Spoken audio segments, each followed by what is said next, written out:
Welcome to The Chemical Show, the podcast where chemical means business.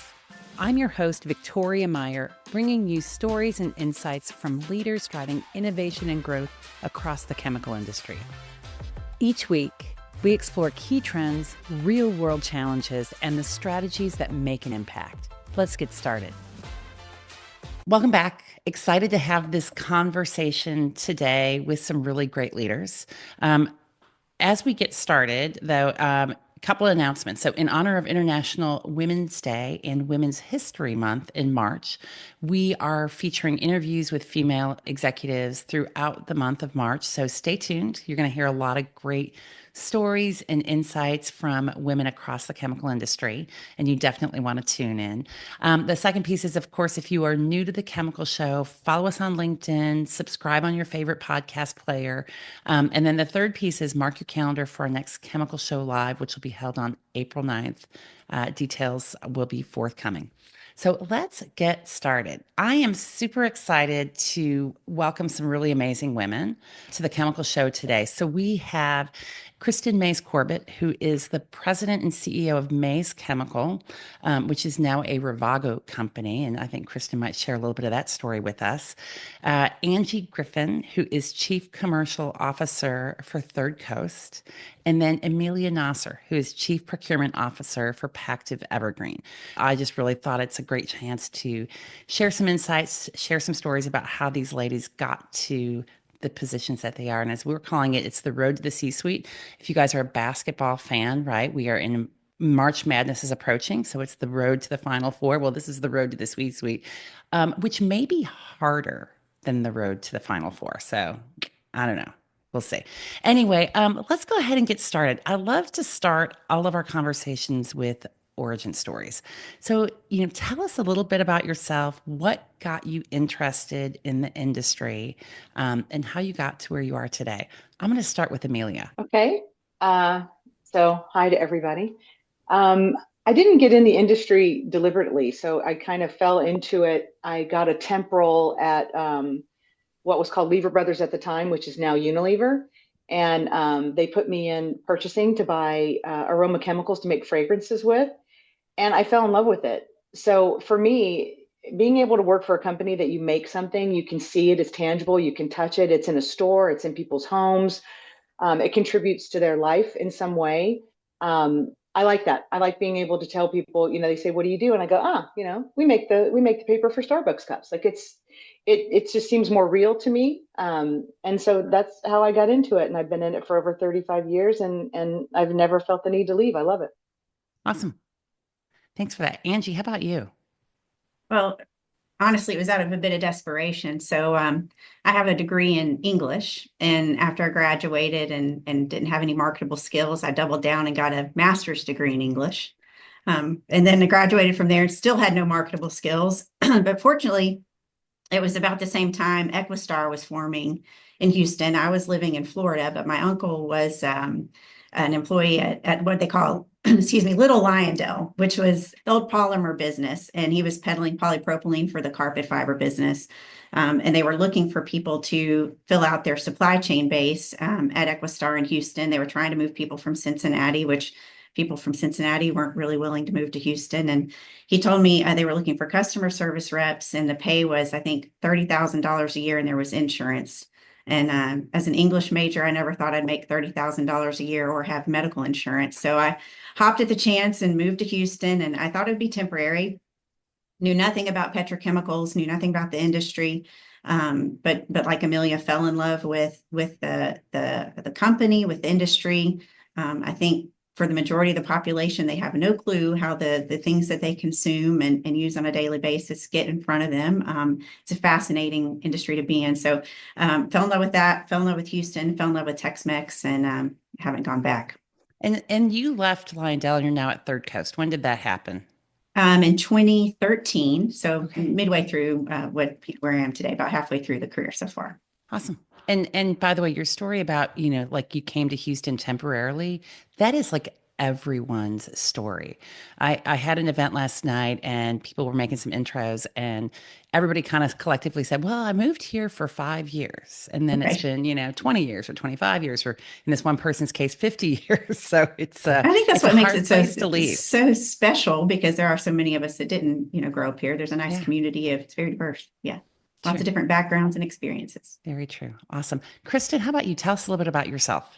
Yeah, so my story is probably a blend of Angie's and Amelia's. I too was a temporary employee at first. We had someone. It is second generation owned. So, as anybody who has been around family business knows, you get tapped to work summers, to work breaks, right? To do filing, to do kind of the scut work.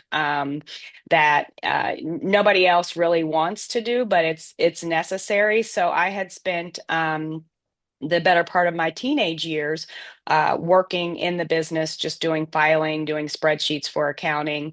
Um, and one summer, I actually learned the customer service role. So I would help out. I didn't learn the entire role, but just enough to be dangerous. I would help out placing orders, calling for invoices, checking the status of orders.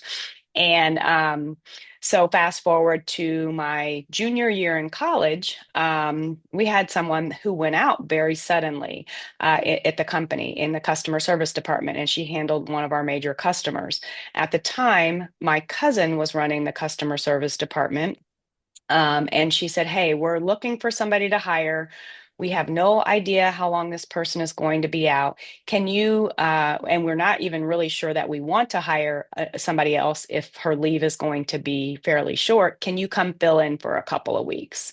Maybe a month at the most." And that was January of 1997. The long story short, the employee never came back, and I am still here almost 30 years later. But I really gravitated towards the business, and here's where it resonates with what Amelia said, because our primary focus at Legacy Mays was food, pharma, and personal care. And so it was really fascinating to me to be able to tell people, all right, well, turn your cereal box over, and all of those ingredients on your cereal box, they probably came from my warehouse in Indy or my warehouse in Detroit, which was close to Battle Creek at the time, where they were manufacturing cereal, or maybe my warehouse in New Jersey. So that's what I do, and that was the easiest way to explain. But you really do have a sense of pride when you are handling material that then goes into an in-use product that you can direct people to, or you can hold in your hand, or you have in your cabinets every day, and it's really fulfilling. So that's kind of a blend of the two. But I had no idea. I was still in college. I had no idea what I was going to do after college. I was a business major by trade, so I really didn't have any chemical experience, but you didn't need it, because at the end of the day, for what I did and where I started, it was business. It was buying at one cost and then marking it up and selling at another price. So that's how I got in the business. That's awesome. And I think you're right. I think that's one of the pieces across the chemicals industry and the plastics industry is how tangible our products can be. Although most of the general public doesn't appreciate that, right? They look at it and they say, "Oh, I can't pronounce that word." Well, okay, I can't pronounce charcuterie barely, and yet I'm more than happy to participate. So it's one of those interesting pieces on it. So each of you started in a different place, and you've obviously been successfully climbing the ladder, so to speak. But I'm sure at points that wasn't necessarily apparent that would be true, right? I don't think any of us start in our career and think, I'm making it up to the top of the pile. I'm not even sure I want to make it to the top of the pile sometimes, right? Sometimes you're just putting one foot in the front of another and trying to keep going. Were there any really pivotal or defining moments in your career that either one, made you doubt your path, or two, helped you secure your path and maybe helped you, take the next step to get onto this path to the C-suite, and made a difference? Angie, how about you? Let's start with you. Yeah, I wouldn't say on the doubt side. I like you said, I didn't really have a defined path. I think some people in our career and say, I'm going to do this, and then this is my next step, and have a plan. And sometimes they work out, sometimes they don't. I was highly focused on just learning and taking every experience I could to broaden my knowledge. So at Lyondell, when I was there, I bounced around supply chain quite a bit and then moved into a commercial role. And when I moved to Third Coast, which had been my customer, they hired me to run one segment of the business. About 5 years in, the founder, CEO, who's still our leader, just came up to me, pulled me into his office without any warning, and he said, "I want to know if you want to run Third Coast Chemicals, which is one of our affiliates." And I immediately said yes without thinking about it. And it wasn't a position that even existed. That company had been kind of rolled up under shared services, didn't have a distinct leader. It had a distinct P&L, but not anybody who was the one throat to choke, so to speak, that was managing it. So I think that was the moment where I was tested, hand selected, which was affirming. And then I knew in that moment that I had his support. And I think that was the thing that just pushed me over the edge. It wasn't anything I needed to consider or be nervous about, because he had all the confidence in me, and that helped me have confidence in me. I panicked later, but in the moment I said yes. And again, it just wasn't anything I'd planned or even thought of. But that was the moment it shifted, and I really started to hone my leadership skills and learn more of the business side from managing a P&L, trying to put together a team. We didn't even have a team at that point. So just really building that business from the ground up. But that was it. I think it's cool. And the power of saying yes, even when you're Yes. not sure what you're saying yes to, can make a real difference. 100%. Kristen, how about you? You started in customer service, which was not necessarily a guaranteed road to anywhere other than Yeah. maybe headaches sometimes. Were there any really defining moments for you? So I can think of a couple, and it's funny because Angie mentioned her starting salary, and it's funny what gets ingrained, because mine was $25,131 starting in customer service That's with benefit precise. with benefits, right? And I was really and an opportunity to participate in the 401k program. So I was extremely excited about that. But yeah, again, it was supposed to be temporary. I think one of the very pivotal moments for me was I worked in customer service for a couple of years, and then I graduated. I graduated from college, and my father said, "All right, well, you can continue to work here, but I'd really like you to get involved. Mace Chemical is just one of my investments. I'd really like for you to get involved in some of the other investments." And so I worked for 2 years or a year, excuse me, as an analyst, just really learning about all things other than Mays Chemical Company. And that was nice. And so I had an office on the other side of our building, but I would always gravitate back to the chemical business. And I mean, it was probably the most mundane of tasks, right? So it'd be like matching paperwork, sending out invoices, but just so I could kind of keep my thumb on what was going on in the chemical business, because by then I had made several good friends. I had been in a pseudo customer service leadership position, and really just trying to understand what was going on. That was kind of my first clue that I was going to be here for longer than I thought. After I spent a year as an analyst, I said, well, I had a young child, and I said, well, I don't want both of us to be in school at the same time. So if I'm going to go back and get a secondary degree, I need to go ahead and get it now while she's still in daycare, while I've still got a bit of flexibility and I can like put her to bed at 7. So I worked for 2 years full time while I got my MBA from Indiana University. And I looked at a couple of different schools, but I decided to stay because I had the job. I knew I could work around the job. And I also knew I had the support system to be able to work and go to school full time and take care of my daughter. And so, you never put it together, going through it, but looking back, the decision not to leave Indianapolis was another pivotal moment. And then when I graduated, I had several job offers. And at the time, we were making the decision.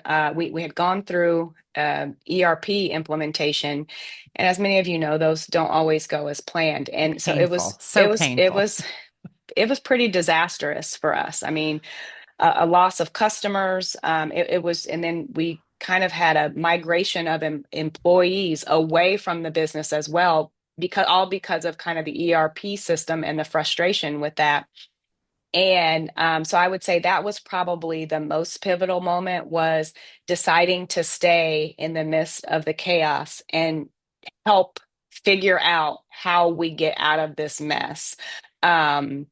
Because, by that time I had been working for about 5 or 6 years in the business, really had entrenched myself, had some very good relationships internally and externally. And so really just hanging around and wanting to solve the problem. And that's kind of when I knew, okay, I'm going to be here for long term. And I really need to look at now I'm equipped with the tools because I did get an MBA. I had been in several management meetings, and all right, let's dig in and figure out what the challenges of the business challenges are, and how to go about solving them. And so I think that was the most pivotal, was the decision to stay after I got my MBA and really dig in and to deal with those problems. I obviously knew that I was going to have to be in upper management and somewhere in the C-suite eventually. Yeah, that is a big deal. And I know many people at family-owned companies don't stay, right? There's a reason that family-owned companies are often, only a single generation, maybe two generations. And I mean, I look at my own kids and they don't necessarily want to do what I do. And so that's a really hard part of being in business. Yeah. So, and I know we're going to come back and talk a little bit more about you and May. So we'll get to that in a bit. But, we're in a period right now where it feels like there's a lot of uncertainty, right? There's,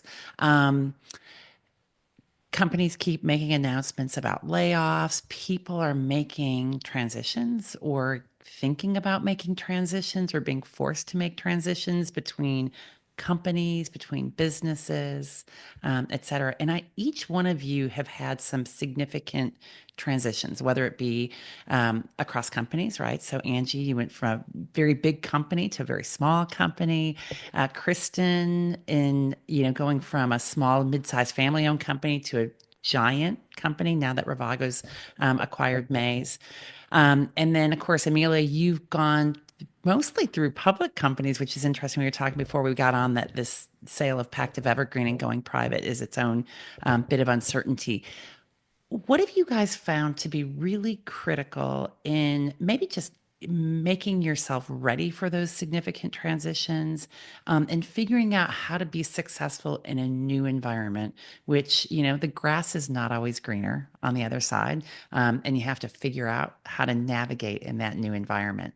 So what have you found to be really effective? How about Emelia, you start? Okay, first I'm going to apologize if you hear my dogs bark in the background. And second, I feel like a slacker. My first job was $20,000 a year, and I was in New York City. You Oh my guys did gosh.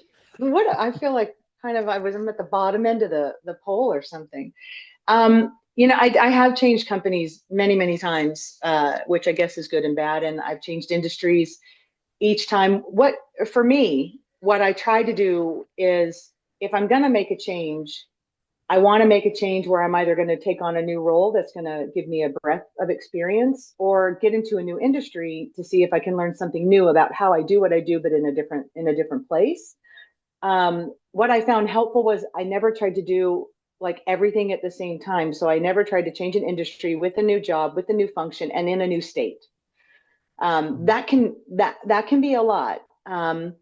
But what you can also do when you make change, it gives you a chance to, I don't want to say reinvent yourself, because there's something wrong with who you are, but you learn things at every job you're in and every company you're in. And it gives you an opportunity to learn from those mistakes and maybe do things a little bit differently when you're in a new role, you're in a new company. And so I always thought it was kind of fun to be able to, try to do something different, try to be somebody different, try to, evolve in all of those changes. And then it's also really helpful if you're making a transition. It helps to have an advocate. Maybe somebody pulled you into that company, or maybe somebody recommended you, or someone who's there. Because navigating a new company can be complicated, and so having somebody who can help you, but also having somebody who's got your back, Yeah. I think can make that transition a little bit easier. But change is good. And if there are ways for you to have opportunities where you can expand your knowledge, expand your capability, I think you should do it. I think you should always try it. Awesome. I love that. Angie, how about you? I think one thing to keep in mind is even if you stayed at the same company for your entire career, those companies evolve. And even, when you're in one position, if you stayed in the same position and you might be in that job for 3 or 4 years, and there's 2 different managers, you're going to have to adapt. So change is inevitable, whether or not you're bouncing from one company to another or one role to another. Just taking all you can from each of those experiences, making sure that you're learning from that, knowing that everything is temporary. Even our industry is evolving. So, I work for a company where the founder is still heavily involved, but we're having to adapt and adjust to how the industry is changing, how the world is changing. So I think just being open to that flexibility, and that makes any move that you make, whether it's just from one position to another, or adapting to a new manager, or changing companies, moving, like Emelia mentioned, packing up your family, moving somewhere else. It's all about embracing the growth and not the fear, I think, because nothing's permanent. Even the bumps in the road along the way, you'll get past those. But if you can just be resilient, always be true to yourself, always be open to new experiences, new perspectives, you'll be able to navigate that forever. I didn't make the jump to Third Coast. That was not an easy one for me to make. And it came out of a real personal situation. My husband's in a commercial role at Lyondell, and he's a little bit further in his career than me, and it was getting complicated. If he moved into a certain role, there was a perception, well, we can't have Angie in that role because Brian's in this role, and there was a lot of shuffling going on to accommodate that. And I was like, this is a little silly. And so just knowing that I needed more room to grow, which seems counterintuitive to go to a smaller company to do that, but I needed to be able to spread my wings as much as he was. And so that was really what precipitated that change. That's cool. More of a personal issue than anything else. Well, yeah. I mean, I think it all ends up being, we each have to find our reason, right? Why we do that, and how we become successful in what we're doing.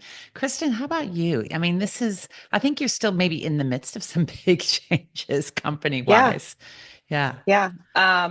So I will echo the sentiment of just having an advocate to help you navigate. That has been invaluable. And for the first 25 years of my career or so, that was my father, right? So he helped me navigate. He helped me understand, and that was really invaluable for me, because the learning didn't always take place on the job.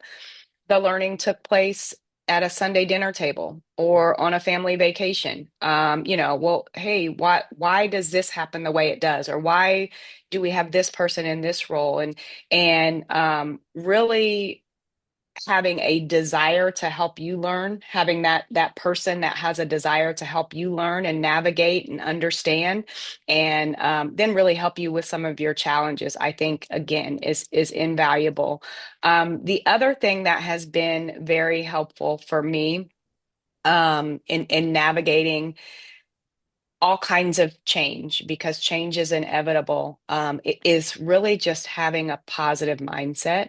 And that is easier said than done. And that work does not happen one time and then you always have a positive mindset. It is literally day in and day out, listening to motivation, listening to reaffirming words, really doing some quick reflection on, well, hey, remember when this situation was you thought it was unbearable, or you didn't know why it was happening, and then you got through it, and it has, made you better, made you stronger, made you understand something a bit more. Just reflecting on, change and how it has occurred in the past, and trying to stay positive, because part of being in leadership is helping your team to stay positive, and you've got to exude that positivity, or at least exude a sense of neutrality, when going through change, because your team is going to go the way that you go. So if you are negative about change, or you are questioning change, or you are, just very leery about change, your team is going to be the same way. And I learned that very early on when I was a team lead in customer service. We had one negative person that was in our group, and we found that all of us had become so negative about everything. It's like, wait a minute, we can't all sit here and commiserate on these things. Somebody's got to, be positive, or at least be forward thinking, and say, all right, it's not good right now, but how do we make it good? How do we make it better? And so you can kind of get in a rut, but it's just having the mindset and doing the work to keep the positive mindset about change. Oldest book in the world, but when I was maybe 3 or 4 years in, I got a book recommendation, Who Moved My Cheese, right? And we read it, and we were going through some change at that time. It was, 98, 99. We were about to hit Y2K. We were all nervous about our computer systems and about what was going to happen. And we were just changing some org structure things. And so we all read that book as a company. And, it still resonates today. I literally just mentioned it yesterday, that you've got to stay positive about change, because, it really helps you get through it. I think it's great. And I think you guys all kind of had touched on that piece of it. And I listened to something, speaking about listening to positive things, I was listening to something this morning, and it talked about how the self-fulfilling prophecies, or the expectations you have become realized, right? Whether it's about a person, whether it's a situation, whether it's about yourself. And so if you're thinking it's going to be awesome, it's going to be awesome. You're going to find the awesome. If you're thinking it's going to be horrible, you're going to find the horrible. And so finding that mind space to be positive, growth oriented, looking on the better side helps navigate a lot of this. Okay, we're going to keep moving with. This has been a great conversation. Kristen, we're going to put the elephant on the table a little bit, and we talked about it. There's going to be some people that say, well, your name's on the company. Of course, it's easy to get to the top.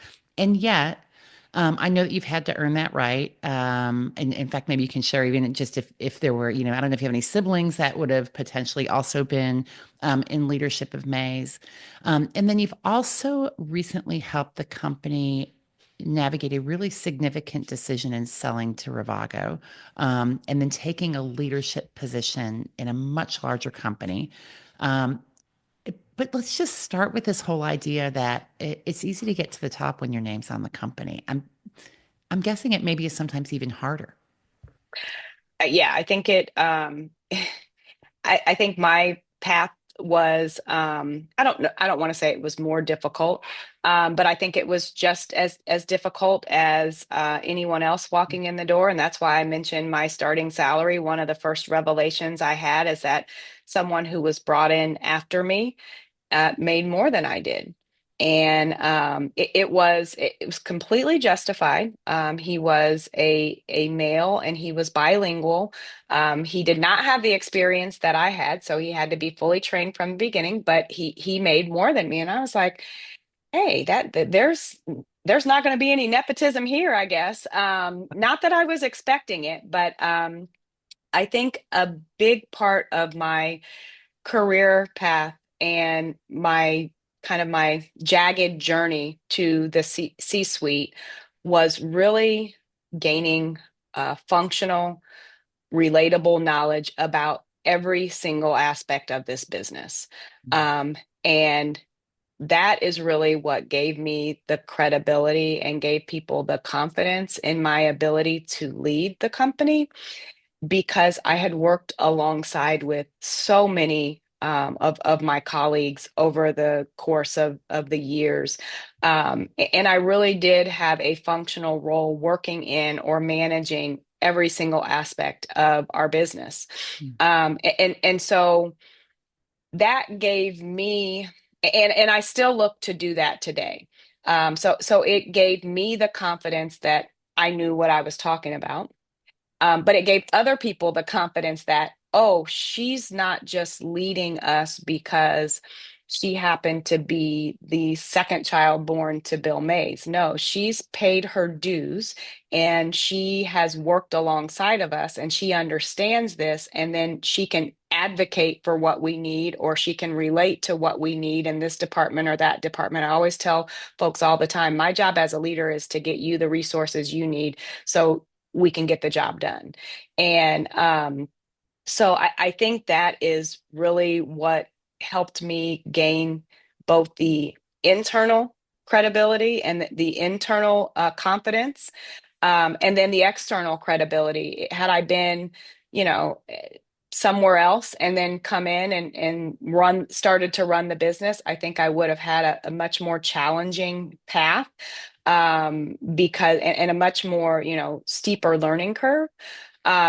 But I think it was important. It was, and it continues to be important to me and I'm just weird like that. So I really like processes, and I really like understanding how things are supposed to work. So I will, I will ask those types of questions. I will say, well, let me do this job for a day so I can understand, what challenges you face, because it's not enough for you to communicate those challenges to me. I want to experience them. I want to see, all right, how do I think through how to handle them? So I think, I think there was not there were a lot of maybe I'll say false narratives in the beginning when I came on about, oh, well, why does she have this position? Or, is she going to climb to the C-suite, and is she going to be, given it, or is she going to have to earn it? And I still talk to people who we hire today, and they're like, she's so involved in the business. Like, she knows everything. She sees everything. And I'm like, yeah, because that's how I make myself a better leader, is to really understand the challenges that we have. And then how do we get the resources to try to solve those challenges?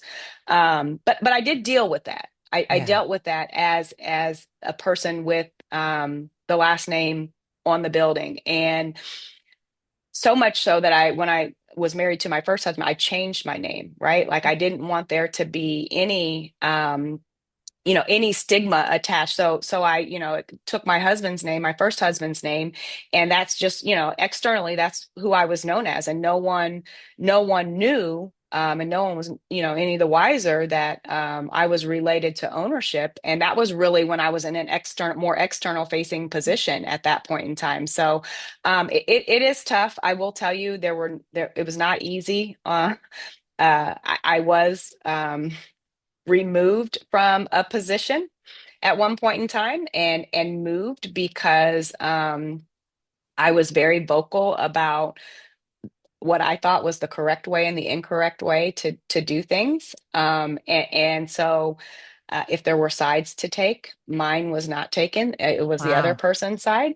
So it wasn't an easy road, and it wasn't just a given. And that was even a learning experience, not about not being vocal, but it's how you voice some opposition, right? And how you do that in in a business environment, because I was just used to, well, I mean, you have, hey, Dad, I don't think that's right. You just say it, and you can't do that when you're in business with your family members. You've got to have a little bit of a line about how you communicate. So I think navigating the transition to Ravago has been very interesting. And Emelia, we were talking earlier about a little bit about private equity, and I think we always knew that if we were going to sell, we wanted to try to sell to a family-owned company.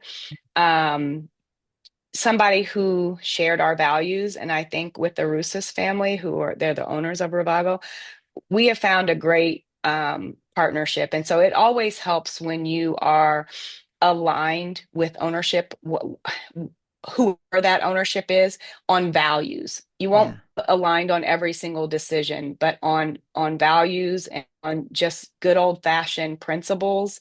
I think that is extremely helpful when going into a transition like this. So I love that. yeah, and I think I did, because there were several other people. Obviously, Ravago existed before us, and there were several other people in high positions. But I think the folks who came in and looked at us realized that we had a good team and that I was the real deal. Because that's always the first question, right? Okay, is she there just as a figurehead? Yeah. Is this a lifestyle business? Or is she really digging in and running the business? And I think through conversations, again, I had to kind of prove myself that I knew what I was talking about in order to earn the position to play a larger part and to have a larger role in the company. So I think it'll always be there. I don't think I'll ever get rid of it. No. But I'm okay with it. And I'm okay with, talking the talk, because I can walk the walk, because, I really have dug in and educated myself on this business. Yeah, I love it. Okay, and I think that's a great a segue to our next question. In fact, we've got just a couple questions, so we're going to kind of spitball these a little bit fast so that we can get to questions and answers from the people that have joined us live. But bias, right? Bias exists. It's just part of life, and there's this whole aspect of, there's not a lot of women at the top in chemical companies. Heck, there's not really a lot of women inside commercial and operational and line roles inside chemical companies.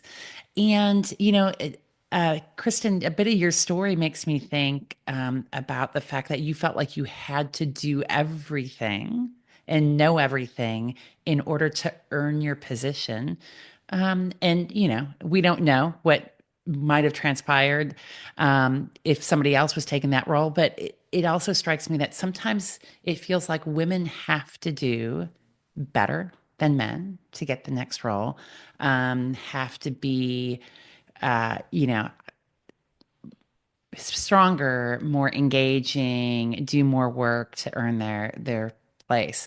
I'm just going to throw this out to anyone. I mean, what do you guys think in terms of, do you see this as bias, and what needs to change, and is it changing?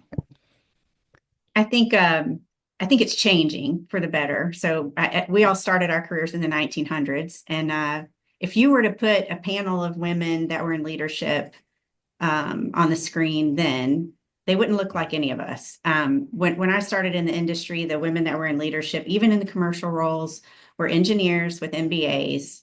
And they looked like their male counterparts. They dressed like their male counterparts. It was a cookie cutter. They had pleated pants and golf shirts, for God's sake. I mean, I did not wear pleated pants or golf short, and their golf swing was better than their peers, and they didn't hit off the women's tees, and it was just almost like this message of, you've got to be this type of a woman to have that job. And I think that has changed for the better.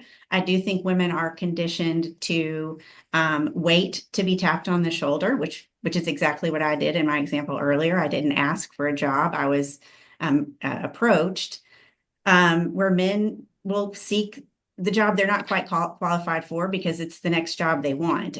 But I do see a change. The younger women I work with are way more assertive. They ask for what they want. We have a team of engineers, 50% of them are women. I do see change. I think it's getting better. The one challenge I see is, as a mother, it's very difficult, especially if your spouse works, which most of our spouses do. Moms don't always have the luxury of getting to work early and staying late. Yeah. And there's a perception that if you're not working longer, you're not working as hard.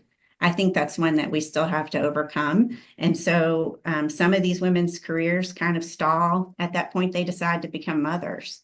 And I think that's still something we have to overcome. Absolutely. And in fact, it's a great segue into the next question around balance. So each one of you are navigating successful careers and families, and a lot of other obligations and just life, right? So what's critical in helping you navigate that is there such a thing as balance? Do you believe in having it all? I don't know. Amelia, you want to jump in on that one? Yeah, I mean, I certainly have a lot of kids. And I've been really lucky that I worked for not only companies, but managers who were really supportive of family. They believed in family, they believed in work-life balance. But I also think as an individual, you have to be comfortable and confident in asking for what you need, in your life, in your family, and not feel like, there's going to be, oh, sorry, my ear thing fell out. My earpiece fell out, sorry. But not feel like you're going to be, that it's going to damage your career in any way. I think work is about results. And if you can deliver those results and you can deliver it in the way that works for you, then that's what it's about. And so I think you have to have confidence that as long as you're meeting expectations and you can do that, finding a way to have balance in your life, it was never a roadblock for me, but it was also a priority for me. And so I probably searched out those conditions without even knowing that I was searching out those conditions, and making sure that I was in those places where I was going to have that not a lot of friction about having that need. And so it did work out for me, and I wouldn't have it any other way. Yeah. At all. I'm very happy that that's the way that it worked out, but I was also willing to ask for it and make sure that it was something that I was able to get. Yeah, awesome. And I know for me personally, and I'll just say, even today, as running my own business, but also when I was working corporate, I was really clear with my calendar and just blocking my critical time that I needed for my family, to make sure that I could take vacations, that if it's the first day of school and I'm always, seeing my kids off for the first day of school, that, okay, well, I've got that day saved, and managing around, time blocks and expectations, because otherwise, if you don't seek your own balance, as you talked about, Amelia, you're not going to get it. Nobody's going to give you balance. You have to claim it for yourself. Yeah. All right. So we're going to do one final question, and then we're going to wrap this piece of it and go to the questions from the audience. If you have one piece of leadership advice for early to mid-career person that's really looking to achieve your levels of success, what would it be? And I'm going to ask the same question for each one of you. So, Kristen, why don't we start with you?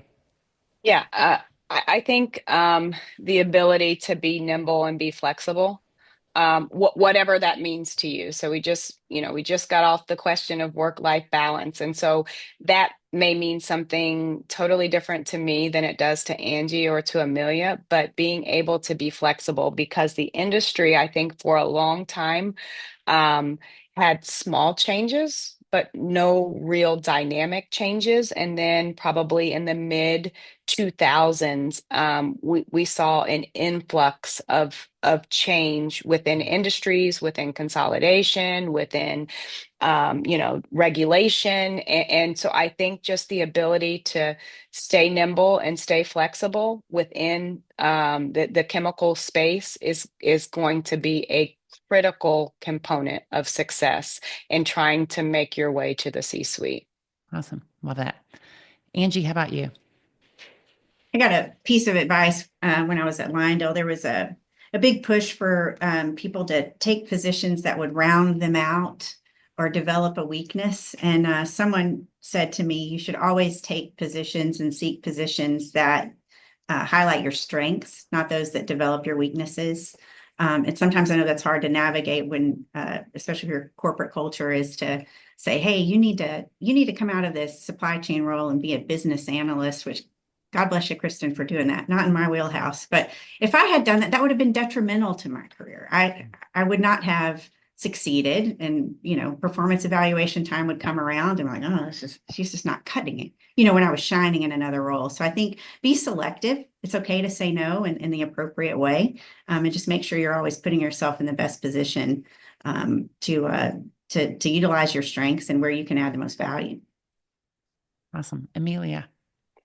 I would say a few things probably. Don't be afraid to make a mistake.